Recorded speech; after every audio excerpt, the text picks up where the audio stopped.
नमस्कार मु स्नाता आपन को स्वागत करछि मो चैनल किचन अफेयर्स रे। आज ये वीडियो रे हमें पनीर थेचा कटलेट रो रेसिपी देखिबा।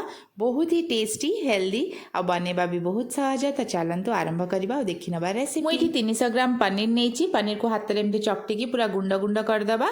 आपन चाहिले ग्रेट करिक भी नहीं परिबे पनीर को। जदी गुंड करचंदी भल रे एमती चकटी चकटी करिवे जेमती पनीर रो बड़ दाना न रहे। गैस रे गोटे पैन बसई की सेथरे 6 टेबलस्पून बादाम पकेइबा और पूरा कम आंच रे ताकू लगातार एमती चलै चलै की ड्राई रोस्ट करबा जते पर्यंत कि बादाम रा कलर चेंज हे कि एमती टिके ब्राउन ब्राउन न हे जाईची।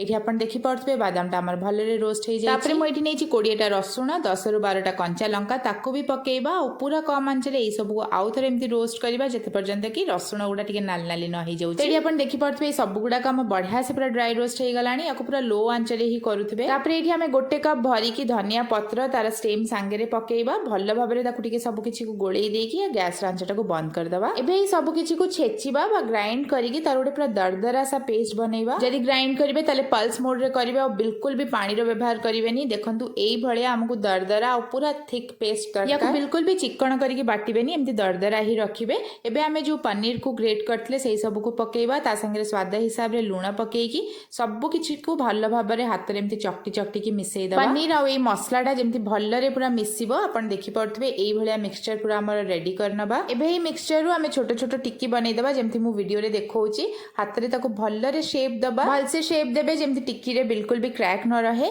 क्रैक रहिला माने एटा भाजीबा टाइम रे फाटी जाई पारे। एई भलिया शेप देई देई की हाथ रे पूरा एमती सुंदर सा टिक्की बनै नबा। फिर देख पड़थबे सब तक टिक्की मु बनै नेची। एबे चलंतु याको हमें फ्राई करबा। टिक्की गुडा को हमें शालो फ्राई करबा। से पे पैन रे गोटे टीस्पून तेल दबा और पूरा तेल को स्प्रेड कर दबा। पैन रे तेल गरम हेले टिक्की गुडा को पैन रे पकेइबा। पूरा कम आंच रे दुई साइड रु नाल नाली हबा जाके टिक्की गुडा को हमें भाजीबा। गोटे साइड टा भल रे नाल नाली हे की भाजी हे गला परे हमें ताको उल्टे की आरो साइड को भी एमती नाल नाली हबा जाके भाजी दुई साइड रु एटा बढ़िया से नाल नाली हे की भाजी हे गलानी। ताको गोटे बोल को काढी दबा और सेम वे रे बाकी सब टिक्की भी हमें भाजी नबा। देखले तो एटा बनेबा केते सहज और बहुत हेल्दी भी। आपण याको स्नैक्स भलिया खाई परिबे। घरे निहाती रे ट्राई करंतु केमती लागिला मते कमेंट सेक्शन रे लेखि की जणैबे। लाइक शेयर और सब्सक्राइब करिया को भूलिबेनी। पुणी गोटे नुवा वीडियो रे देखा हबो। बाय।